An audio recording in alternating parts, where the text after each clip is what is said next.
Happy 2024, everyone. Welcome to the Flow podcast. I am so excited today to have not only a special guest, but a now equal owner in Oh the my Flow word. Ministries International. Okay. Anyway, so yeah, in case you didn't know already, I was very blessed last year to get married. 2023 was a good year to us. And so people have been asking, where is the Debbi episode for a while? Oh my word. And of course, through the chaos of, we got married in October. And so leading up to that was a lot of planning. I think it was a 5-month engagement, something like that. Oh. And then the holidays came very quickly after that. And now here we are, and still technically the end of the first week of the new year. So things have finally settled down a little bit. But Debbi, good to have you on the podcast. Thank you. Thank you for having me as a guest. Of course, like I said, not really a guest because Right. you're part owner, whether you like it or not. That's very true. Okay. But this is exciting because, I wanted to do a couples episode for a long time, and something that I think would be beneficial because a lot of our friends are, no surprise, our age, and so a lot of them are also young married couples and or recently engaged, wanting to soon be engaged, hoping to soon be engaged for some of them. And so definitely don't plan to necessarily, at least at the moment, change the whole direction of the podcast, but give us a comment somewhere, Instagram, wherever you're listening, and tell us if couples type of content would be something you would be interested in.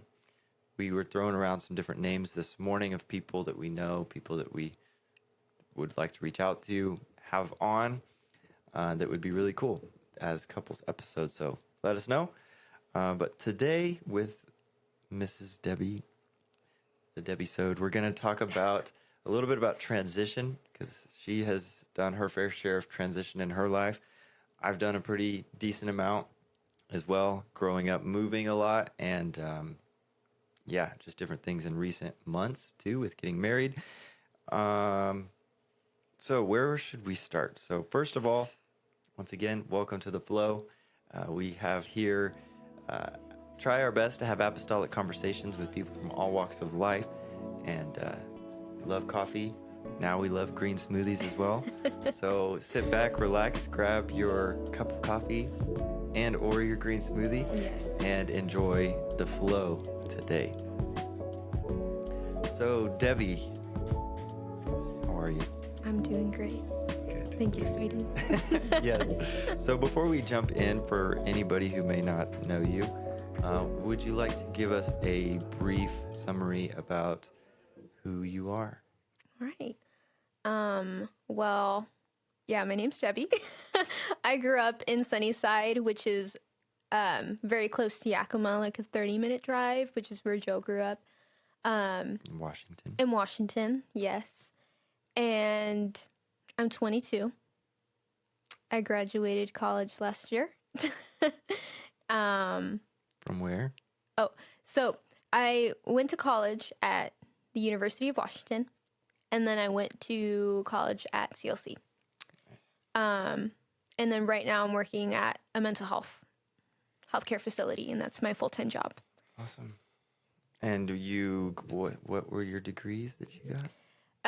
So at UW, I got my major in sociology, and I minored in education. And then in CLC, I got my associates in Bible and theology. Awesome. Mm-hmm. Me too. No, you got your BA. Yeah, not associates. Yeah. Well, associates too. Oh, And sorry. BA, yeah, Bible and theology. Good times. Shout out to Chrisitan Life College.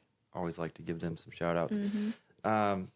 So we've got a list of questions today from some of our listeners, some of the fans. I think mostly probably fans of yours. everybody who's been excited to have this episode, been asking for it. And so thank you, all of you, for your support as well. And just give a little call to action here at the beginning. If you don't already, give the podcast a follow wherever you listen. Yes. Really helpful. Subscribe, do the things, hit the bells, the whistles, and give us a 5-star review as well. Give her a 5-star review. It's her podcast now too, so expecting those reviews to fly in. So before we get into the list of questions, some of these questions will kind of be answered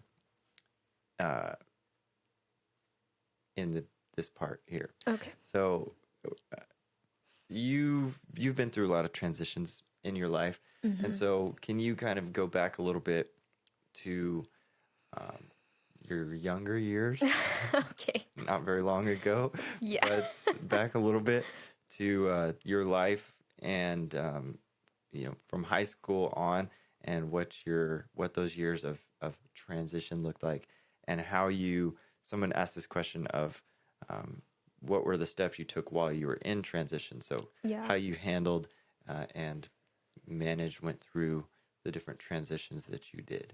Okay, so a little background. Like I said, I grew up in Sunnyside, so I went to high school there. But while I was in high school, I did this program called Running Start. For those of you that aren't familiar with it, essentially it's just you can get your associates at a community college while you're still in high school. And so I did that. I did that at Yakima Valley College. And so I did that. Yeah, so I graduated with my associates. It was just a basic associates in arts.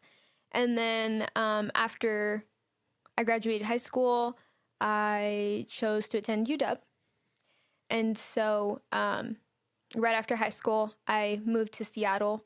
And so Seattle's the west side of Washington, and I grew up on the east side. And they're vastly different places. Oh, yeah. The east side is a lot more like farmland, and then the west side is like the big city, right? And so that was a big culture shock. I feel like that was my first big life transition, obviously. Not only was I moving to a completely different part of the state, but I was meeting new people. I was introduced to completely new cultures and a very hard academic life. Yeah. And that really changed like who I was, and essentially helped me become who I am now. But I feel like what helped me transition then, now that I look back, it's just so crazy. I was 18 years old. Like I was a baby, Yeah. But what I did was like, I got a routine, whatever that looked like. I remember everything I did. I feel like I'm not like so much of a structured person, and I'm sure you found that, but I do what works for me. Yeah. And so then like I had to figure out like, okay, well, my classes start at so-and-so time, and then after that I can do so-and-so. But it was interesting for sure. And also during that time, my first year of college, like we did Bible studies on campus, and I feel like that was another big transition because I never really taught Bible studies before that. And so then it was a really good learning experience. And like for those of you that teach Bible studies, or maybe you're listening and you want to like teach a Bible study, like do it, even if you feel like you don't know a lot, because I feel like I learned so much about God while teaching Bible studies. Sure. And like there was like 2 other apostolic people on campus at the time, and so that was really helpful, like getting to know them, and also like us having Bible studies and dissecting the word together. And I feel like that really helped us, like, and they were from the east side of Washington as well. And so we were all struggling together, but also learning together. Right. But essentially, so that happened. That was my freshman year of college. That's what that looked like. And then my freshman year of college, this was the when COVID hit. And so then when COVID hit, I moved back home, obviously. I moved back home with my parents. And then it was like during that time where the Lord started to talk to me about going to CLC. And so prayed about it and asked questions, reached out to different people. to help me get there. And essentially, like, how I even got interested in going to CLC was I was on Instagram. I saw a reel of the worship team singing. It was actually Kristen Hicks. It was her song, It's Already Done. And Good one. she was just singing that song in the video and stuff, and the Lord was just speaking to me. And I remember just like crying and like, okay, well, you know, Lord, like, what is it that you want to do in my life? And I was really confused because I was like, well, I'm already at UW. Like, why are you going to want me to stop going and then go to Bible college? Like, what does that look like? And so I got some advice, talked to different people, and God opened up the doors financially. And I moved to CLC my sophomore year of UW, and it was the second semester at CLC. So I was a new student as a second semester. Right. And wow, like, God really just changed my life, like my prayer life, the way I read the word. And I was only there for one semester, but I feel like God did everything he needed to do during that time. And so then, yeah, I went to CLC for that one semester. I had no intention of even going for my associates, actually. During that time, I was just like, you know, like, I really need to go to help my spiritual life and stuff and, you know, just deepen my walk with God, essentially. And so then, yeah, I went that one semester. And then the summer came, moved back home, and I went back home, and I was there a couple months. And then it was already my senior year of college, and time was just flying. And for those of you that are wondering, like, how did you do college in 3 years? It was because I did Running Start that helped me finish within the 3 years. And so then, yeah, I was moving back to Seattle. And so this time it was a little bit different just because my worldview has already changed. Yeah. My relationship with God was extremely deepened, and I matured a lot more. And so I wasn't this like little 18-year-old girl. You know, I was 20. I mean, God did a lot in those 2 years. So I was like 20 and a little bit more mature. And anyways, yeah. So I moved back to Seattle, and the academic load was bigger. It was my senior year. There was some quarters where I took up to 18 credits. Wow. And that was really, really, really intense. And I remember we did start Bible studies again. And so then I had to deal with that and get a whole new routine. And so honestly, every time I moved, there was a new routine. It was never the same thing. But one thing I always prioritized, and of course it wasn't perfect every day, was prayer. Yeah. And it was reading the word, because I feel like reading the word is what helped me be sane. Yeah, for sure. Like, during all of that, it was a lot. And I guess the thing about transitioning like so back to back like that is like I never really had time to process. I feel like now that I'm home and well, yeah, not just back home, but I'm married and I'm not in school, and I work from like 8 to 5. Now I'm actually processing these past 3 years. Anyways, yeah. So yeah, I went to UW. I had like one class left, and then I was able to graduate. But then after I graduated, I went back home for like 2 weeks, and then I got accepted into a study abroad program. So I got to live in Italy for 1 month. And then I had to, again, that was another transition from going to living in a different country, right? Which was amazing. Again, I feel like my worldview changed again, and I fell in love with travel. And I got to meet the pastors in Rome, and it was really cool to see how they do church. And anyway, so yeah, I learned a lot just traveling. And then I moved back home again for maybe a week. And the Lord had opened up the doors for me to go back to CLC to finish up my associates. And it was kind of cool because that 1 week that I was there, that's actually where I met Joel.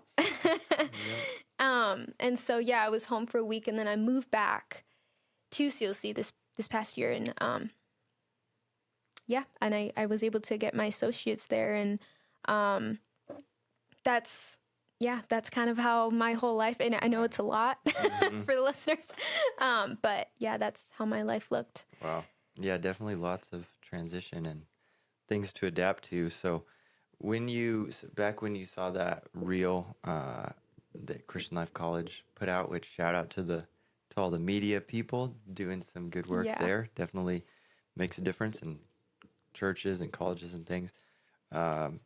So after that, what was your process of looking into and deciding to actually go to CLC? Did you know anybody there at the time, or you knew people who went there before? Yeah, so my sister had gone there, and then so did my brother-in-law. They actually met at CLC. Nice. And then my brother-in-law's sister, which is Jenny Amos, big CLC girl.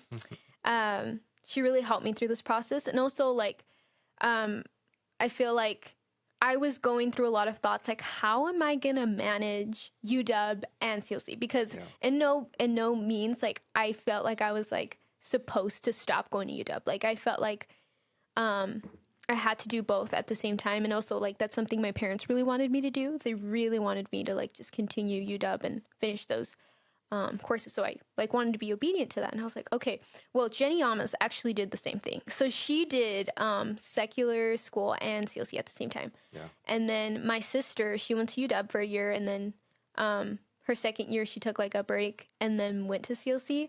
So I definitely reached out to those people. Yeah. And they helped me through it. They talked me through it and also encouraged me.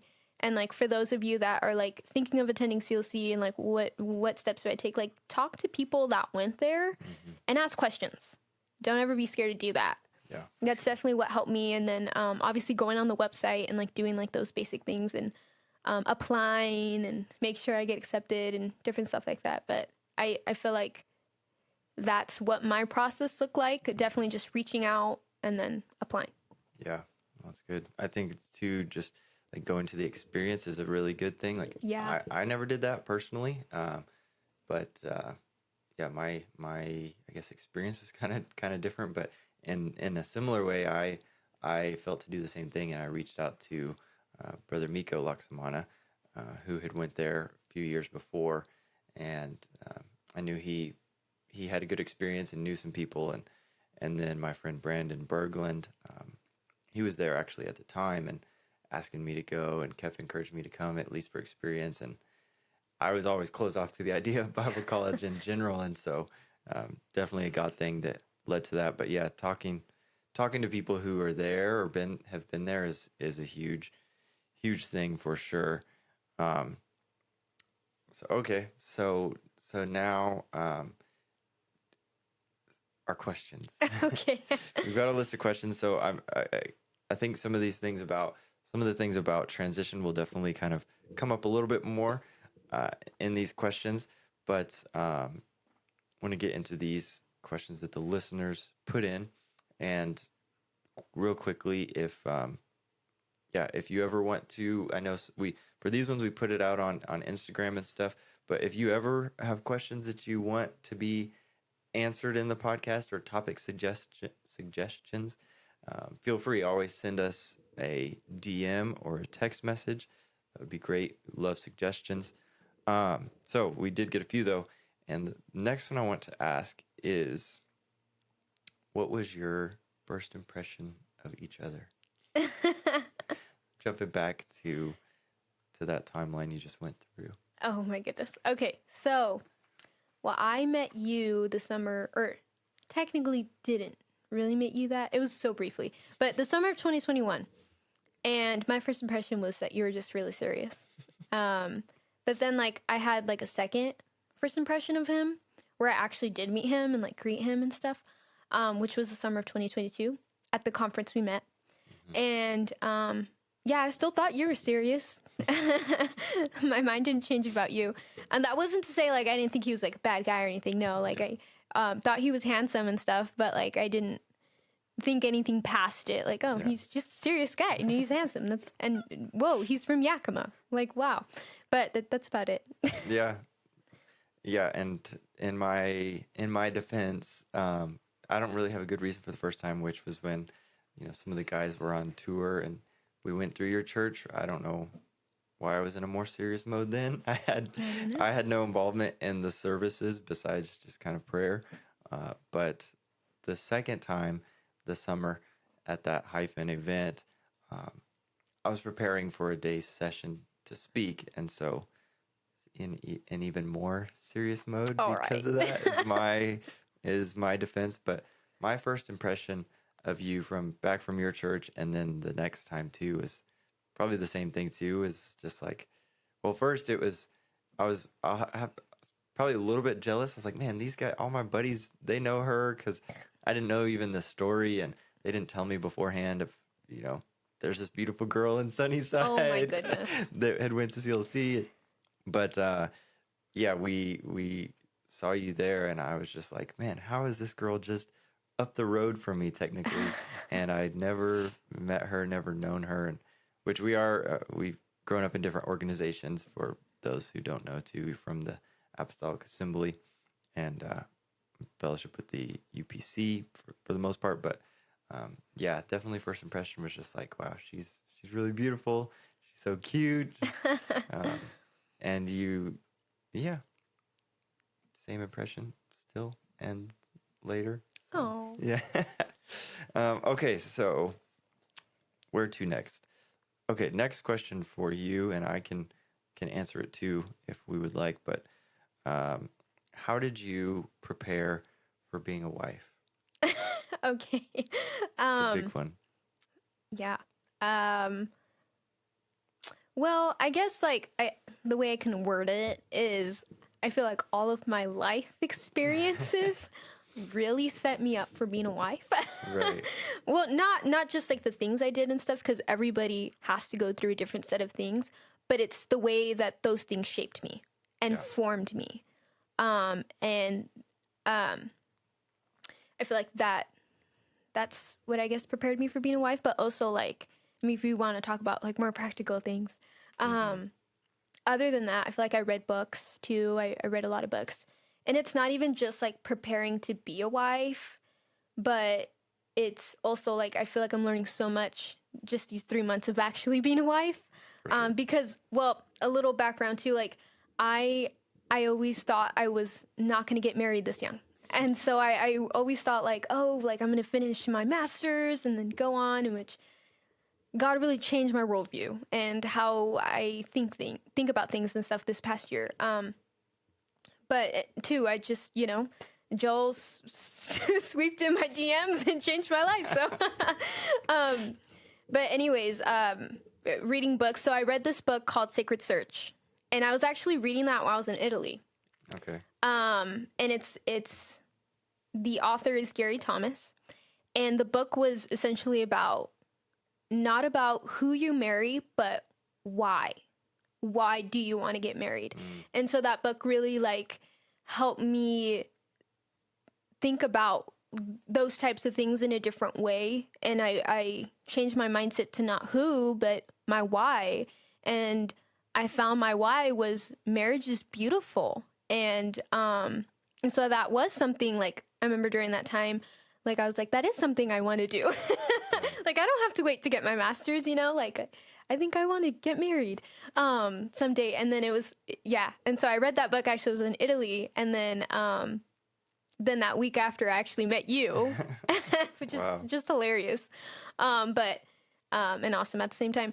But anyways, like right now, there's 2 books that I feel like are helping me, and I read them, and they're not only helping me be a wife, but they're helping me be a Christian. And I feel like that's the first thing, though, too, is like, you want to be a good wife, be a good Christian. Yeah.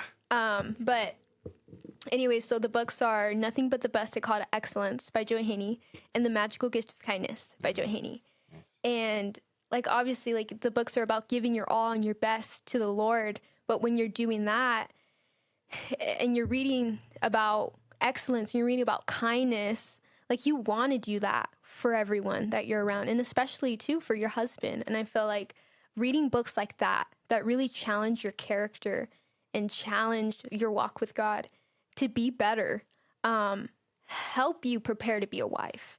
And so different stuff like that. And I feel like, yeah, just like getting a walk with God and getting in the prayer room and reading your word, that's how you prepare to be wife. That's how you prepare for life, essentially. So Do you wanna talk about how you prepare to be a husband? Sure. So, yeah, I think from what you said, it's really good. Some different takeaways that I hear you saying is like, you know, especially so with reading books. I think reading books is more about reading more than just reading books. It's kind of like you described. It's like having mindset changes. And for me, I don't necessarily have like a specific book to point to where that happened, but yeah, it was a similar thing though leading up to the time. Um, you know, and this sort of goes back to some of the transition questions as well. Like, how do you know you're in transition? Like, um, little background before I guess answering the question is I had like different words from the Lord from people over the over like 2 years from the time of being out of Bible school and stuff that people would say like, man, it's gonna be a quick work. Like, I think God's gonna do something quick for you and soon is probably my least favorite word, especially in the kingdom and when it comes to things that God does, because soon is such a relative term with him. But yeah, I literally got to the point I was just like sick and tired of people prophesying to me. Okay. And I was like, yeah.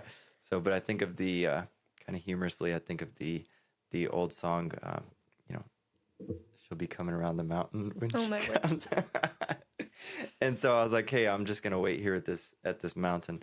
But no, but in all seriousness, I think the way that I prepared was so initially having a mindset change, similar to how you said, and uh, shifting from okay, who, but why. Like I think it was really similar for me, and not only why, but like more than that, like what is my motive?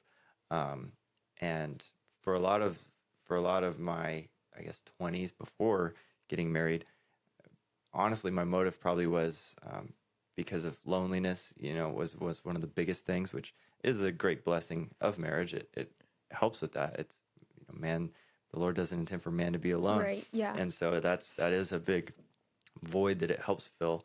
But in that time, the Lord definitely started helping me have a mindset change and drew me closer to Him, helped me build some consistencies, and then made me to realize that marriage is not about me, and being a husband is not about me. And in so many ways, that was the way my mindset was beforehand. Was how it's going to benefit me, what I need, like why I need it, all those things. And so that changing was one of the ways that I guess you could say started the preparation. But then two, more practically, the things that I started to do, probably even a little bit before meeting you and knowing it was close that you'd come around the mountain. uh, some of the things, more practical things I started doing was, so again, with the mindset thing, I started trying to kind of put myself in the shoes of a husband, uh, of course, before being a husband. So, but thinking of, okay, if I was a husband, what would I do?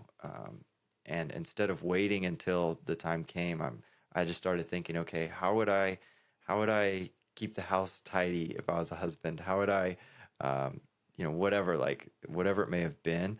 But the psychologist Jordan Peterson talks about the significance of our room and how a cluttered room is a parallel to a cluttered mind and a cluttered life. And so I started thinking of that when it came to being a husband, and how my cluttered room was a symbol in a lot of ways to my cluttered life. And not to be goofy or cliche, but sort of started like cleaning my room and getting my mind right and organized and clear. And of course, anybody who listens to this podcast knows that the process of that is dwelling in Him, meditating on Him, spending more time in Your Word, like things that you've already said so well. But yeah, it was steps for me. But probably the biggest thing though was, I don't want to say acting like a husband before I was, but doing things, doing things that I knew, okay, when I become a husband, I want to already have this be a habit. That was sort of my way. All right. Hopefully that helps somebody. This is another good one. So, how has marriage affected your relationship with God and your ministry? And has it? Okay, I'm answering that first. Yeah, Okay. yeah. I feel like it definitely has, especially like for me because I moved to a completely different church, Right. and like again going back to routines, like obviously you go from single to not being single, and that does change. Like now you're waking up with someone Yeah. next to you, Yeah. and what you do does affect them. Mm-hmm. And so it has in a sense of like for me personally, it's just getting better. And I feel like it should just do that, Yeah. like with life, whether you're married or not. Your relationship with God should just continually get better. But in our sense, like being married, and speaking to that is like it has improved and it's getting better. Not saying because we got married, but because that's just what God's doing. But also because while being married, like God's really like sifting some things in my life, and I'm sure like you can relate to that too, and changing more mindsets and teaching me new things. And so, yeah, like I'm learning so much with Joel, and yeah, and it's powerful. I think marriage is so beautiful. It's a powerful thing. And so yeah, I guess I don't know if that answers the question, but yeah, Yeah. it has Yeah, it has. affected and changed. Ministry wise, I don't know. I feel like kind of still learning and doing the same things and Right. teaching. But yeah. Yeah, and in the beginning phase of, I recently had a podcast with Matthew Corbin. For anybody who hasn't listened to that episode, that be the most recent previous episode. Make sure to listen to that too. But he's been married, I think, a couple years now, and talked a little bit about too the importance of that first year and that time of marriage. Some things that I took away from the conversation, and I think too, and we even had this be talked about in some of our like pre-marriage counseling sessions Right. of how the first year, even though we're still involved in ministry, that ministry isn't the priority. And so I think that for me though, to answer the question, I have already felt it change too. And I think part of that is, without trying to, I guess, completely figure it out, part of that I think is because of the season. And back to the transition thing, it's not only because like I got married, because I don't think that may necessarily be the case for everyone or how it would work for everybody, but it just happened to be us getting married was a part of a transition and a new season. And so for me, one of the biggest things has been even just as we were dating and I was getting to know you, and which it was a formative time already in my walk with God too, separately, but I felt a lot of confidence that increased in me for sure during that time. And I feel like the Lord giving me you and this relationship has for sure contributed to that. And then of course, just, you and the relationship with you helps with that too. And I think to answer the question about like how it's affected the relationship with God, 'cause that's kind of more for me the ministry side. Within the relationship with God, I feel like, and I've experienced this a little bit before, like when being at CLC and with different responsibilities that I had, I felt like I was able to have like a greater level of consistency in my walk with God because of the responsibilities that I felt. And so I was doing it for more than just me and my relationship with God, which I think which can be positive and negative. But how marriage now has affected it is, I get up in the morning now to pray and to spend time with the Lord, because I already wasn't my own person because we're bought with a price, we belong to Him. But now I'm even less my own person because I'm I'm a husband. I'm yours. And so I feel like it's in that way it's affected my relationship with God because I'm doing it now with an increased responsibility Right, as yeah. a husband and as a man who wants to be a man of God for you too. And so that's I think a wonderful thing that I've felt and experienced. And yeah, it's just an added motivation every day to get out of bed, to be in the Word, to whatever it may be that contributes to relationship with God. So definitely thankful thankful for that. Um, okay, what other questions we got here? Just have a few more left. Um, so this one's good. Speaking of Matthew, this one's from Sister Jesselyn Corbin. And this will, I think, be helpful for any newly married or soon to be married people. So she asks how to agree on home decoration when you both have your own distinct personal styles. That's a great I question, Jesselyn. love this question. The answer is you don't. No. Well, I feel like you need to find middle ground, though. But okay, I'm going to speak from personal experience. Like, for example, like, I guess my style is, like, mid-modern century, like, really classy. I do like girly stuff. I mean, I am a girl. I do like girly stuff. But, like, Joel has a lot of, like, moody, like, a lot of wood things and stuff, which I also like. But I think what was helpful was, Pinterest. I went in Pinterest and I literally searched in there, how do you mix these two styles together? And a lot of stuff come up. I mean, I think what's helpful too is just taking advantage of Google and stuff. I feel like that's the practical side of what helped us. Mm-hmm. And little by little things are coming along. Yeah. And I think it looks good. Mm-hmm. Yeah. So far. Getting there. Yeah. It's work in progress. Yeah. Yeah, I think a healthy amount of compromise too. Like certain things when it comes to decoration and style, that you would choose, I wouldn't necessarily choose, but I like it enough and I like it because you like it. Right. Which I think is, a lesson in relationships that is sort of a given, but I think some people aren't willing to do at times. And Right. so being willing to do it with decoration, it could become a point of contention so easily, but it's it's not worth it to be that. And I think that's the case for every area of relationships and of marriage. Of course there's some things, there's a line you never cross when it comes to compromise, but in certain instances, The compromise sense of decoration. Exactly. Yeah. Exactly. Yeah. So hopefully that answers the question, helps some people out in the future.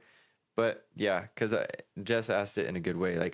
For me, I'm really creative and an artistic person, and I've had a tendency to kind of be eclectic too, and I like a lot of color, and yeah, have strong opinion maybe when it comes to decoration and how things look, stronger than some other men would have, because I like how things look.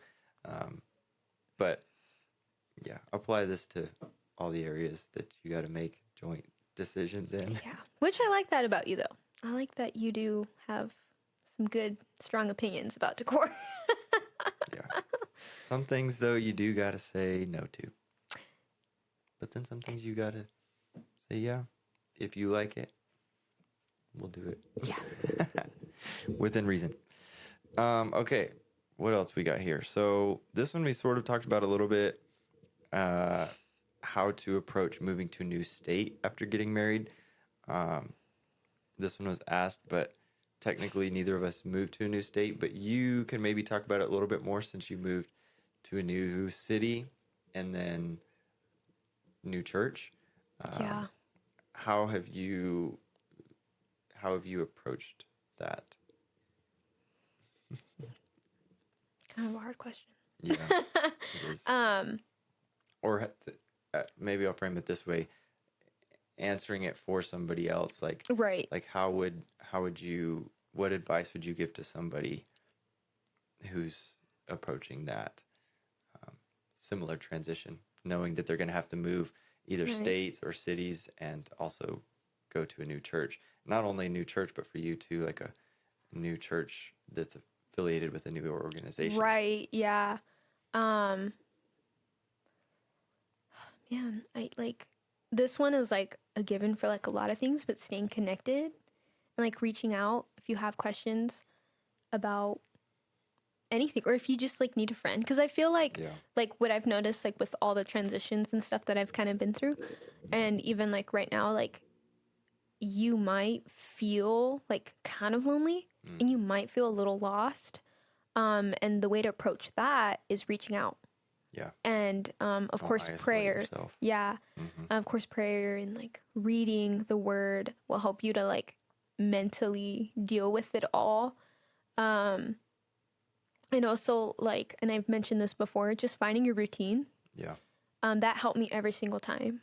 And too, like if you're moving to a new state and like you're getting married, like that is like that's a lot. You know, you're getting used to this new person.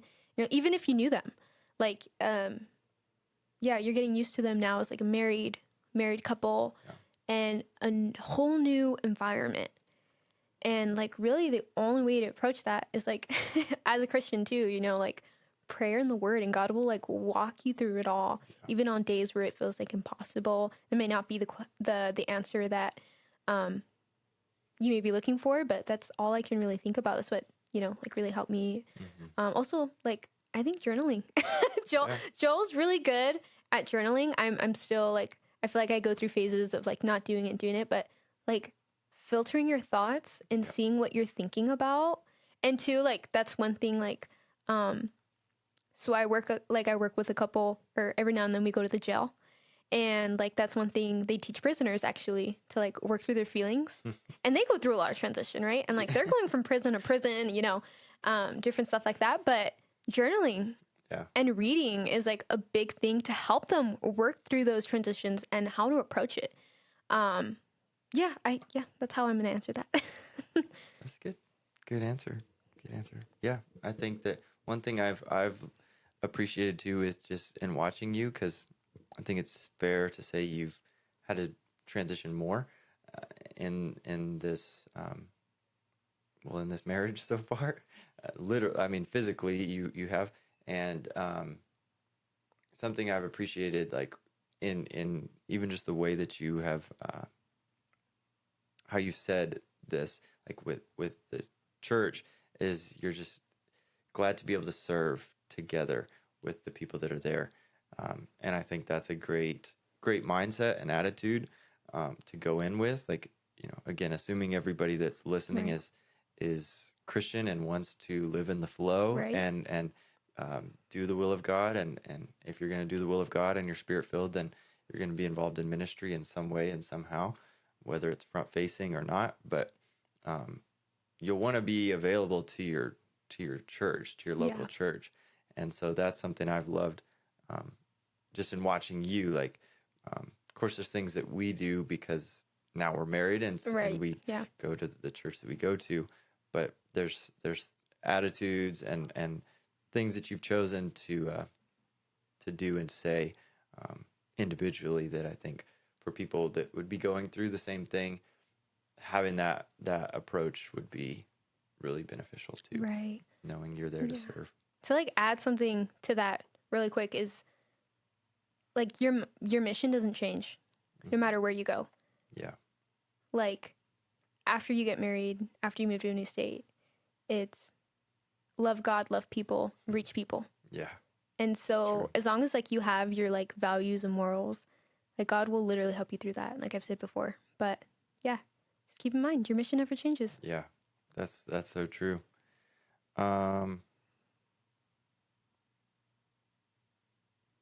That's actually the last question. Oh, all right. Any closing thoughts that you have today? No, I don't. Do you? I don't think so. This was really fun though. This was a good time. Thank you. Yeah. Yeah. I thought we had more questions, so Yeah, I did too. but that's a cue to you, the listeners, to leave us more questions for next time. And like I said, don't wait for us to put a prompt out to ask questions. Feel free, ask questions anytime, and we'll try to fit it into episodes. But once again, thank you for listening.